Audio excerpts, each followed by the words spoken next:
بالله السميع العليم من الشيطان اللعين الرجيم. بسم الله الرحمن الرحيم. الحمد لله رب العالمين والصلاة والسلام على محمد وآله الطيبين الطاهرين المعصومين الهداة المهديين.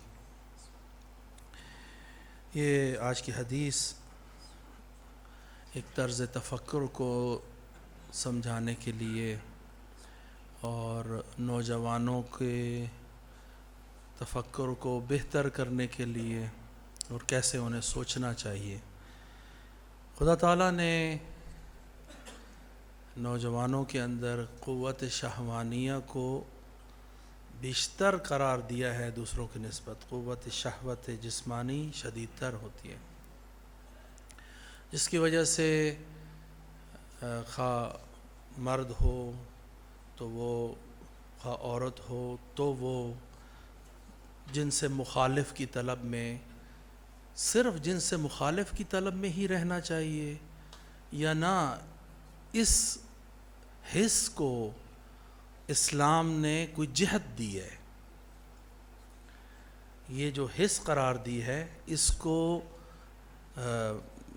رہبان کی طرح، جس طرح مسیحیون کی طرح کہ وہ سمجھتے ہیں کہ عبادت گزاری اس میں یہ ہے کہ انسان شادی ہی نہ کرے، جس کی وجہ سے ان کے جو پادری حضرات ہوتے ہیں یا ان کی جو ننز ہوتی ہیں وہ دور دور کے جو ہے نا وہ وہاں پر گرجے بنا کر وہاں پہ رہتے ہیں اور ساری زندگی شادی نہیں کرتی.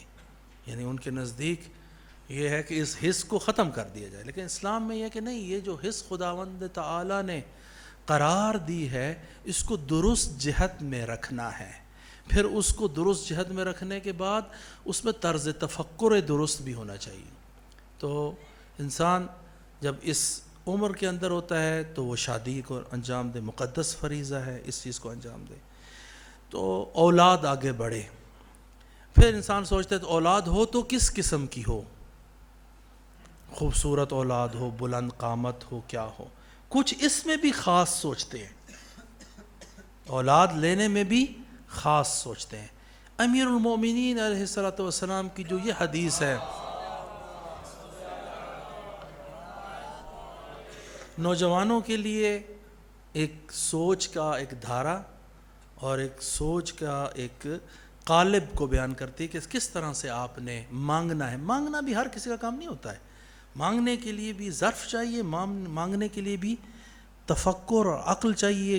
کون ہو مانگ رہے ہو، کس سے مانگ رہے ہو، کیا مانگ رہے ہو، یہ ساری چیزیں، یہ ظرف اور مظروف اور ساری مانگنے والا کس سے مانگا جا رہا ہے، کس حال میں مانگا جا رہا ہے، پھر اوقات ہوتے ہیں مانگنے کے.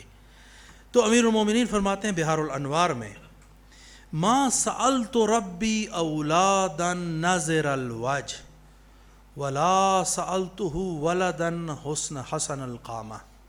میں نے خداوند تعالیٰ سے ایسی اولاد کو نہیں مانگا جو بہت خوبصورت ہو، ناظر الوجہ یعنی بہت حسین ہو، ولا سألتہ ولدا اور نہ ہی ایسا فرزند اور بیٹا مانگا کہ حسن القامہ بلند قامت ہو. تو پھر کیا مانگا؟ ولیکن سألت ربی اولادا مطیعین للہ وجلین منہ. لیکن خدا تعالیٰ سے میں نے ایسی اولاد مانگی کہ جو اللہ کی اطاعت کرنے والے ہوں، اللہ کا خوف رکھنے والے ہوں. مطیعین للہ وجلین منہ، اللہ کی اطاعت کرنے والے، وجلین منہ یعنی اللہ کا خوف دل میں رکھنے والے، اللہ کا خوف دل میں رکھنے والے.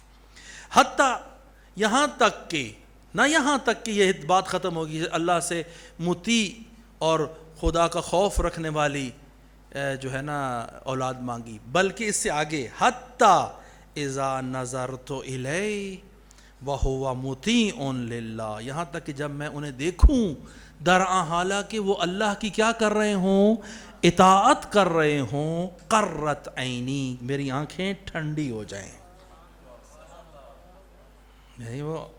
یعنی اولاد کو دیکھے، اولاد کو دیکھ کر، جوان اولاد کو دیکھ کر مخصوصاً انسان کی آنکھیں ٹھنڈی ہو جاتی ہیں. اور خصوصاً جب وہ اطاعت خداوند کے اندر ہوں اور آپ بھی جہت اطاعت خداوند تعالیٰ کے اندر ہوں تو پھر آنکھیں ٹھنڈی ہو جانا، تو یہ تو اس کا اگلا مرحلہ ہے۔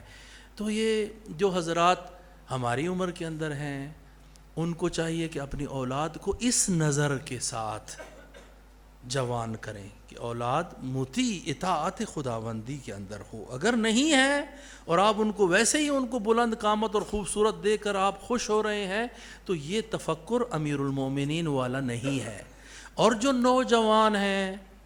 نوجوان ہیں انہوں نے آگے زندگی کو تشکیل دینا ہے، اور یہ حس ان کے اندر موجود ہے۔